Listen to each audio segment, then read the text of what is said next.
I am going to be putting together a floor pedestal mount. This is just the pedestal and then putting the mannequin on, and kind of the first step in assembling the floor pedestal mount. This is how I typically do it. There's a billion different ways to do it. Everyone's got their own, unique methods. Every pedestal is different too, depending on what the customer wants, depending on the kind of base it is. There's just so many variables. So sometimes I just make it up as I go along, but I also have a certain routine that I like to go about it with. So this is just my way of doing it. I'm going to show you how I put together a floor pedestal. So this is the wooden base that I'm using. It was made by Kustom Woodworks. They are a company or business, I think they're fairly new. They're out of either Indiana or Illinois, I can't quite remember. I'll show their business card here. I got this base when I was at the National Taxidermy Show in Missouri this year. I was able to see a lot of their stuff in person. They make some really beautiful woodworking stuff. The folks who make these, some of the nicest people ever. So hopefully if you need a base, you can check them out. So this is the base I'm using. This is the Manikin. It's from Joe Coombs. This is the number, and I think it's backwards. Or it's upside down. This is gonna sit like on here somehow.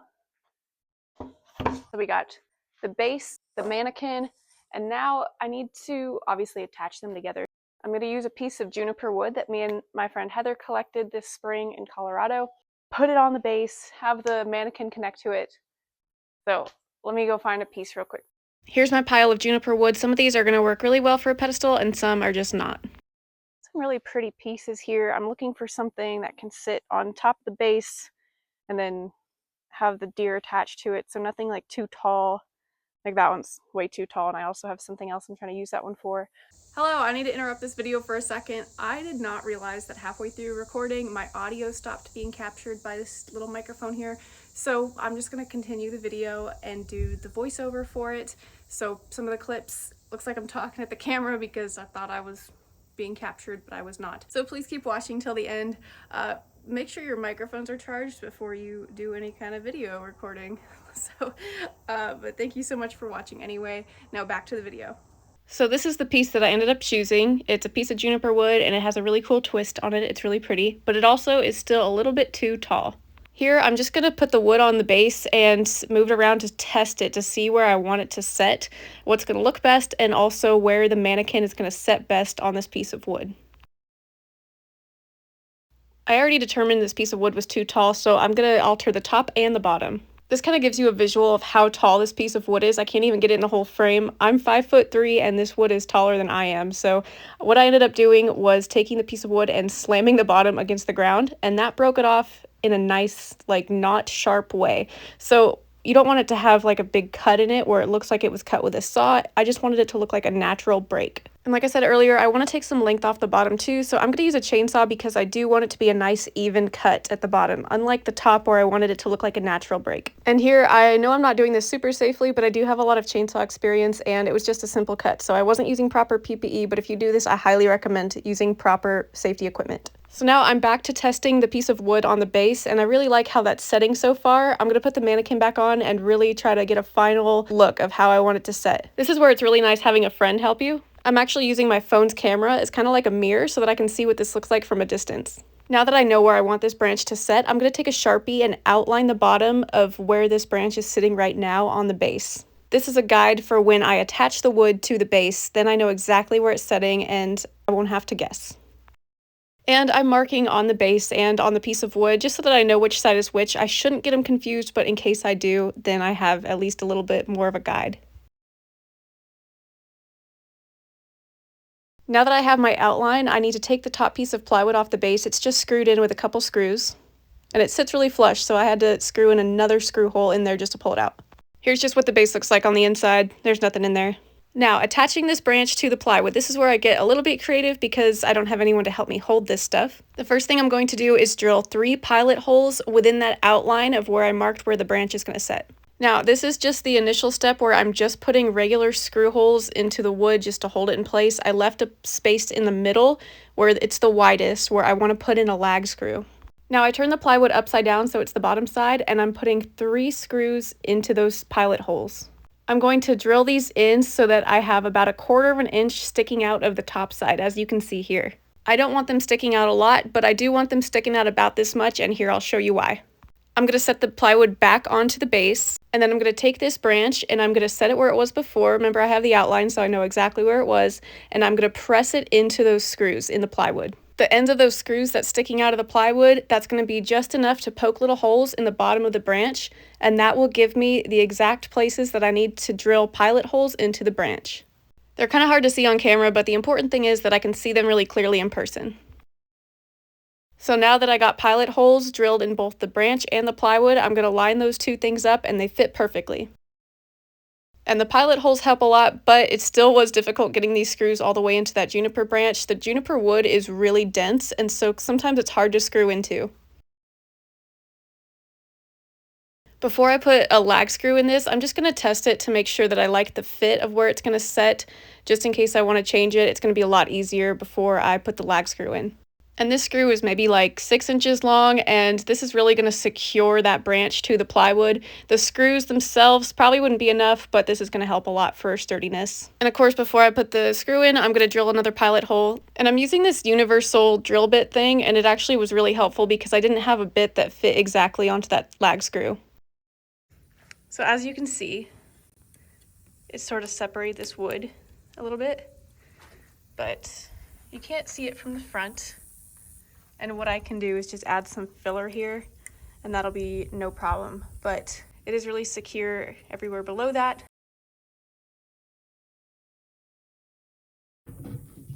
So this comes off. It's all one piece now, but I am just going to permanently screw this in because it's not that heavy, and I think it's just going to work out best for this base.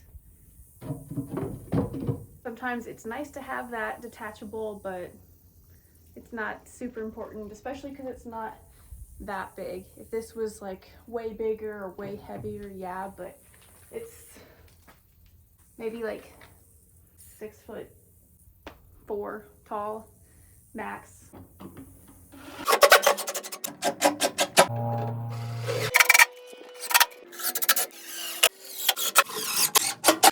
This whole bottom part is going to be covered in habitat and dirt and stuff, but I do that like usually after I mount the deer and everything.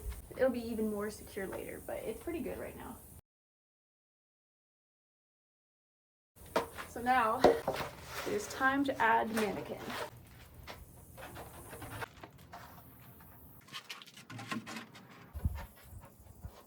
With these floor pedestals, it's not something you have to do, but kind of like a good rule of thumb is having the eyes be level with your eyes. If it sits right here, that's like maybe a 5'8" person's eyes, which is like the average height of people. So, because I'm short, so if it's a little bit taller than me, that's great.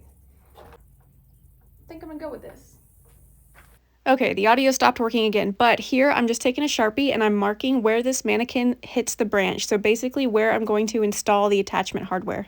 This is the attachment hardware I'm using to attach the Manikin to the branch. It's from Research Manikins. It's square tubing, square stock, and it's sold as antler attachment hardware for like elk or moose antlers that are big and you want to detach and attach them. But it also works really well for pedestal attachments.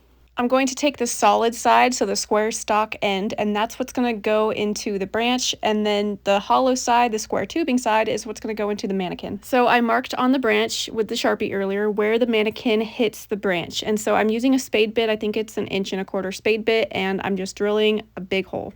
I want this square stock to fit in about halfway. Right now it's only like maybe 1/3, and so I just need to drill a little bit more because I want it more like a half.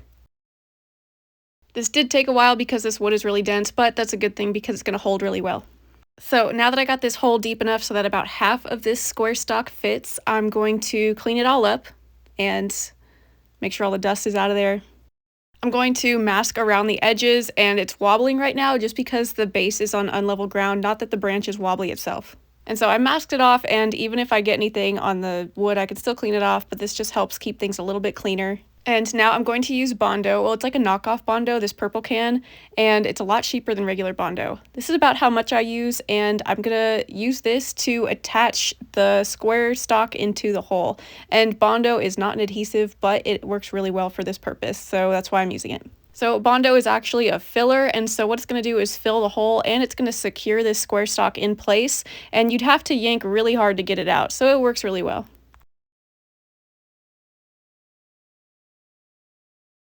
After this hardens, I'm going to just take the excess Bondo off from around the hole and clean it up so it looks like this, and as you can see, it filled in that hole, and the square stock is really secure.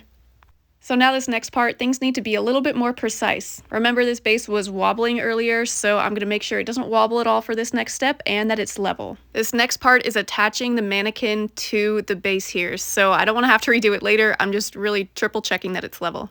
And so now this next part, I'm going to attach the hardware, that square tubing hardware, inside the Manikin. And how I do this might be a little bit differently than other people go about it, but where that mark is on the Manikin, that blue dot, I'm going to drill a really big hole. I'm just going to bore out like a hole that's even bigger than the square tubing. This is one of those things where it works for me. I've tried to do this a bunch of different ways, and I really like doing it this way, even though it might be a little bit excessive, but doing a hole like this, it's a lot easier than trying to make an exact precise hole, an angle, and try to fit that square tubing in there perfectly. So this is what works for me. Here I'm just making sure that that hole is deep enough to fit the entire length of the square tubing. So now this Manikin looks like it's sitting on there perfectly, but it's still wobbly. It's not secure whatsoever yet. What I'm going to do before I secure it is I'm going to make sure this Manikin can be made level.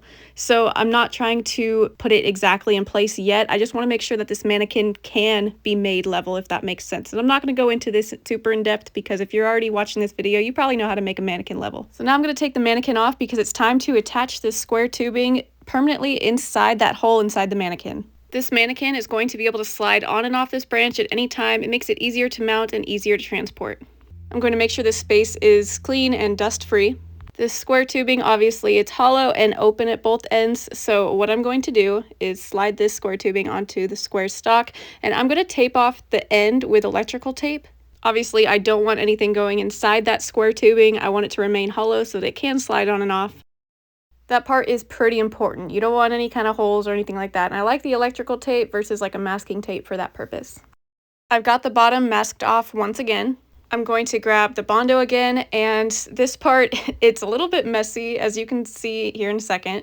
I mix up a bunch of Bondo, and then I'm going to only put the Bondo on the very end of this square tubing. So I don't want it to go down to the bottom because it can like attach itself to the bottom part. I'm just trying to keep it on the top half. So the purpose of this is that when I put this Manikin over this square tubing, the square tubing is going to go inside that big hole there. I'm not trying to fill the hole, I just want that Bondo to make contact with one of the sides or one of the walls of that hole. This gives me a little bit of wiggle room so that I can make sure that the Manikin is level and I can move it around just a little bit before that Bondo totally hardens. After that Bondo hardens, it's been like maybe 10 minutes or so, I'm going to gently remove the Manikin off the branch. That square tubing is now permanently set inside the Manikin, and it's exactly where it needs to set. If I really wanted to, I could yank it out, but it needs to just be firm enough so that it can stay in place. If that square tubing was loose at all, I'd want to redo that last process because it needs to be pretty firm. So now it's time to fill the rest of that void inside the Manikin. I masked off this end of the square tubing because I still want that to remain hollow. To fill the void, I'm using Mackenzie urethane foam. It's a part A and B mix, so you mix them 50-50, and it's the same kind of foam that the Manikin is made out of. And let me tell you, I always mix too much of this stuff, but it's better to mix too much than too little because it expands a lot, and sometimes it's hard to judge just how much it's going to expand. And just look at this. This is barely sped up. It expands so fast, and it actually cures pretty quickly too, which is the nice thing about it. I let this sit for maybe an hour. This is how much the foam has expanded, and it won't get any bigger than that. So I'm gonna start cutting into it. All that I was trying to do was fill that void, so I'm just cutting off the excess foam and making it flush with the back of the Manikin.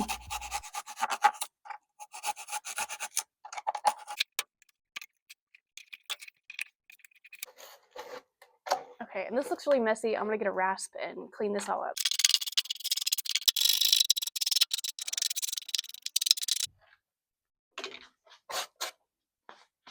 Okay, so that looks a lot better. And now I'm gonna put it back on the base.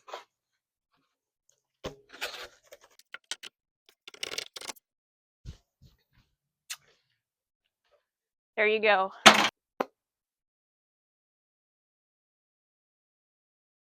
And there you have it. The base is assembled. It's not done because I got to mount it, add habitat and all that, but it's done for now. Now I got a good foundation that I can work with. I can mount this deer up and then get it all done. So can't wait to show you guys the rest, but it's done for now.